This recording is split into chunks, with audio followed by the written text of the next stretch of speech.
ವರದಳ್ಳಿಯ ಶ್ರೀ ದುರ್ಗಾಂಬ ಶಿವಮೊಗ್ಗ ಜಿಲ್ಲೆಯ ತಾಲೂಕು ಕೇಂದ್ರವಾದ ಸಾಗರದಿಂದ ಕೇವಲ 5 ಕಿಲೋಮೀಟರ್ ದೂರದಲ್ಲಿ ಪಶ್ಚಿಮ ಘಟ್ಟದ ವನಶ್ರೀಯ ಮಡಿಲಲ್ಲಿ ಇರುವ ಪರಮ ಪಾವನ ಕ್ಷೇತ್ರವೇ ವರದಾಂಬ ದೇವಸ್ಥಾನ.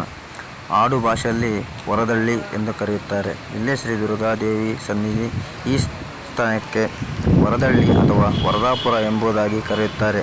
ಇಲ್ಲಿಯ ದುರ್ಗಾಂಬಾ ದೇವಿಯ ಭಗವಾನ್ ವ್ಯಾಸಮಹರ್ಷಿಗಳಿಂದ ಪ್ರತಿಷ್ಠಾಪಿಸಲ್ಪಟ್ಟು ಇತಿಹಾಸ ಹೊಂದಿ ಇಂದಿಗೂ ಭಕ್ತಶಕ್ತಿಯ ಆದಿದೇವತೆಯಾಗಿ ಭಕ್ತಾದಿಗಳ ಅಭಿಷ್ಟಗಳನ್ನು ನೆರವೇರಿಸುತ್ತಾ ಶ್ರೀ ಕ್ಷೇತ್ರದಲ್ಲಿ ನೆಲೆ ನಿಂತು ಲೋಕ ಪ್ರಖ್ಯಾತಿಯಾಗಿದ್ದಾಳೆ. ಶ್ರೀ ಕ್ಷೇತ್ರ ವರದಾಪುರದ ಪವಿತ್ರತೆಯನ್ನು ಎಷ್ಟು ವರ್ಣಿಸಿದರೂ ಶಬ್ದಗಳು ಸೋಲುತ್ತವೆ.